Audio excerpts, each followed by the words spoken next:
अब हम chapter number 1 के कुछ मैथमेटिकल प्रॉब्लम को सॉल्व करने की कोशिश करते हैं। आमतौर पर स्टूडेंट्स को फिजिक्स के मैथमेटिकल प्रॉब्लम या न्यूमेरिकल मुश्किल लगा करते हैं, लेकिन हकीकत में ऐसा नहीं है। इस चैप्टर में तो वैसे भी जो हम मैथमेटिकल प्रॉब्लम सॉल्व कर रहे हैं वो इंतहाई सिंपल किस्म के हैं। यहाँ सिर्फ हमें फॉर्मूले को अप्लाई करना सिखाया गया है और यहाँ पर हमें सिर्फ एडिशन, सब्ट्रैक्शन या मल्टीप्लिकेशन या डिवीजन या डायमेंशनल की चीज़ें हमें डिस्कस करनी है। आने वाले चैप्टर्स में हम बाकायदा जो फिजिक्स के न्यूमेरिकल्स होते हैं उनको उनके कॉन्सेप्ट के लिहाज से सॉल्व करने की कोशिश करेंगे। तो यहाँ पहला न्यूमेरिकल हम देखते हैं जो आपके बुक में मौजूद है।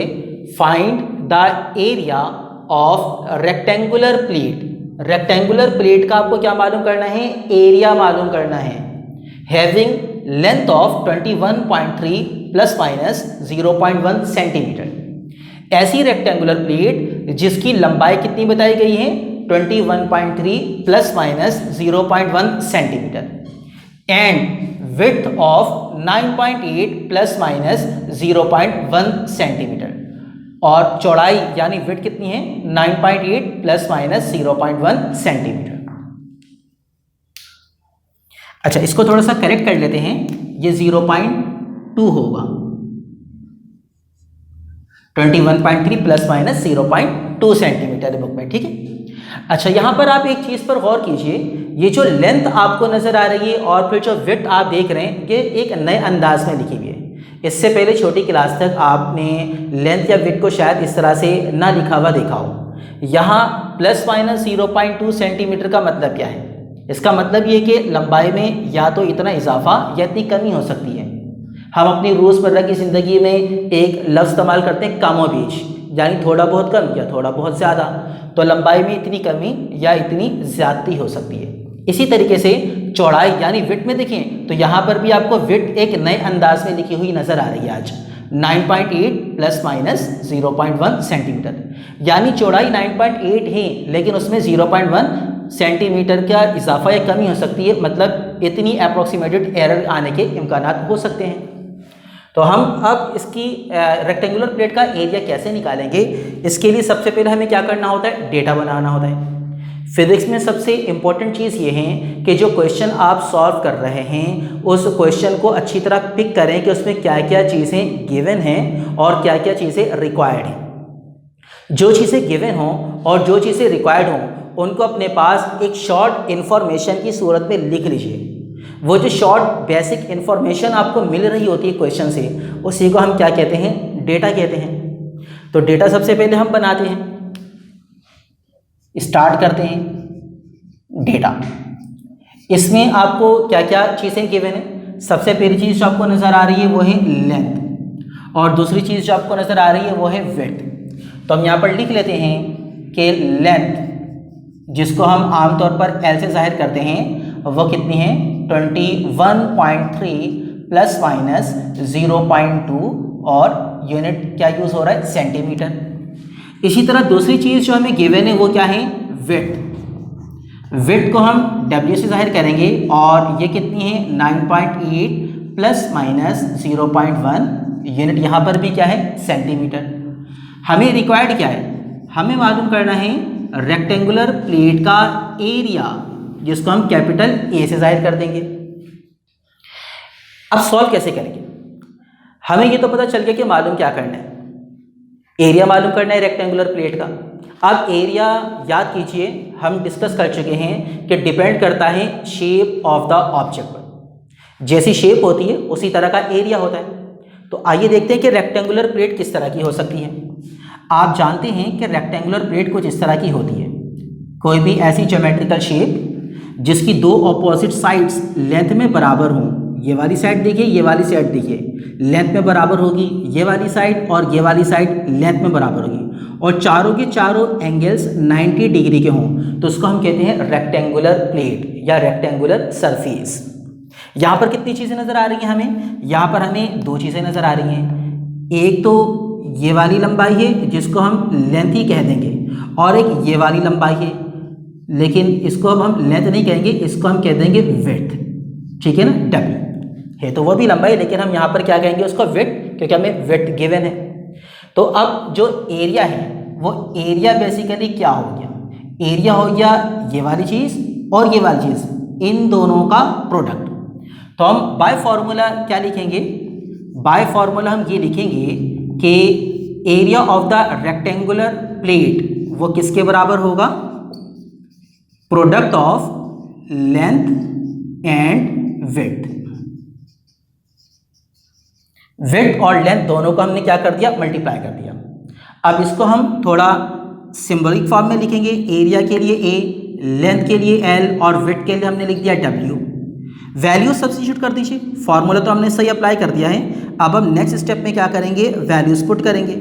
तो एरिया बराबर जगह लेंथ के लिए हम लिखेंगे 21.3 plus minus 0.2 multiplied by, width के लिए हम क्या लिखेंगे 9.8 प्लस माइनस 0.1।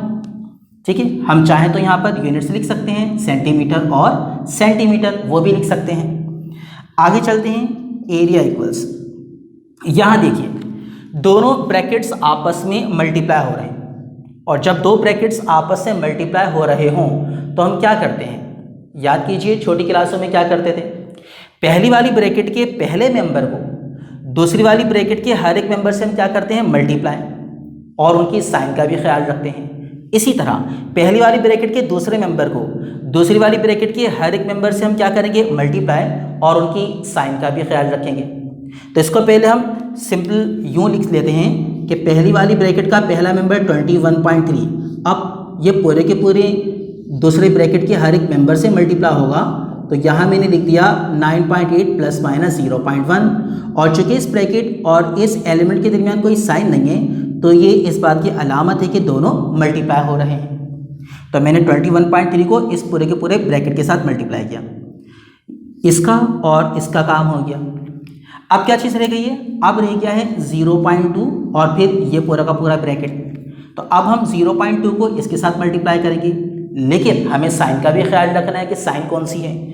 तो देखिए ज़रा 0.2 के साथ दोनों साइन से, positive and negative, plus minus दोनों हैं। तो यहाँ पर हम लिख देंगे प्लस माइनस 0.2 और फिर मल्टीप्लाई कर देंगे 9.8 प्लस माइनस 0.1 से। ठीक है, अब मल्टीप्लाई करते हैं सिंपली, 21.3 को पहले 9.8 से मल्टीप्लाई कर देंगे। तो एरिया इक्वल्स, जब 21.3 को 9.8 से मल्टीप्लाई करेंगे तो ये हो जाएगा 208.74, और फिर क्या करेंगे, फिर 21.3 को 0.1 से भी मल्टीप्लाई करेंगे। साइन का भी ख्याल रखना है, प्लस प्लस प्लस, लेकिन प्लस माइनस माइनस। तो यहाँ ये बात हमें समझ आई कि हमें दोनों ही साइन लिखने पड़ेंगे, प्लस माइनस दोनों लिख दिए हमने। अब 21.3 को 0.1 से मल्टीप्लाई करेंगे तो जवाब क्या आएगा, 2.13। इसका मतलब पहले वाले ब्रैकेट का काम हो गया। अब दूसरे एलिमेंट को देखते हैं, 0.2 इस पूरे ब्रैकेट से मल्टीप्लाई हो रहा है, साइन का ख्याल रखेंगे तो प्लस माइनस, और यहाँ पर प्लस का साइन है तो प्लस प्लस प्लस हो जाएगा, जबकि माइनस प्लस माइनस हो जाएगा। तो यहाँ दोनों साइन आ गए अगेन।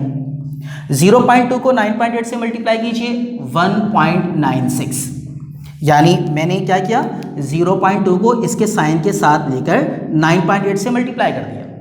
अब अगले स्टेप में मैं क्या करूँगा, 0.2 को प्लस माइनस के साइन के साथ लेकर 0.1 से मल्टीप्लाई करूँगा।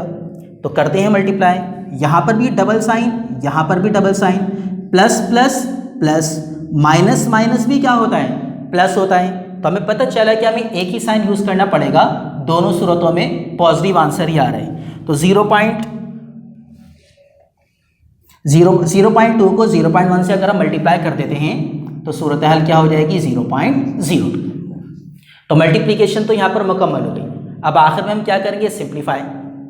यहाँ देखिए एक जैसे साइन वाली वैल्यूज़ को हम आपस में ऐड कर सकते हैं। तो 208.74 के साथ प्लस का साइन और 0.02 के साथ भी प्लस का साइन। तो हम करेंगे क्या, इन दोनों के साथ सेम साइन है, इनको आपस में ऐड कर देते हैं। 208.74 और 0.02 दोनों ऐड होकर क्या हो गए, 208.76। इसी तरह 2.13 और 1.96 इन दोनों के साथ डबल साइन है, दो प्लस वाली वैल्यूज भी ऐड होती हैं, दो सब्ट्रैक्शन या माइनस वाली वैल्यूज भी ऐड होती हैं। साइन वही होता है जो दोनों नंबरों के साथ हो, तो साइन वही लगा देंगे जो दोनों नंबरों के साथ है। इन दोनों को ऐड करेंगे 4.09। तो हम ये कह सकते हैं कि अगर मैं इसको राउंड ऑफ कर दूं 208.76, इसका मतलब 208 से ज़्यादा हो गया, 208 से ज़्यादा हो गई वैल्यू। कितनी ज़्यादा हो गई? तकरीबन किसके बराबर है? तो ये हो गया 209 प्लस माइनस, यहाँ पॉइंट के बाद 0 है तो हम इसको डिस्कार्ड कर देते हैं। जवाब क्या आ गया? 4। ठीक है, तो अप्रॉक्सीमेट वैल्यू ये हो गई 4, ये हो गया 209। दोनों यानी लेंथ और विड्थ सेंटीमीटर में गिवन थे, मल्टीप्लाई करेंगे तो यूनिट क्या बन जाएगा? Centimetre square. तो इस तरह हमने रेक्टेंगुलर प्लेट का एरिया मालूम कर लिया। यह आ गया हमारा फाइनल आंसर। प्रैक्टिस कीजिए इसकी। Thank you.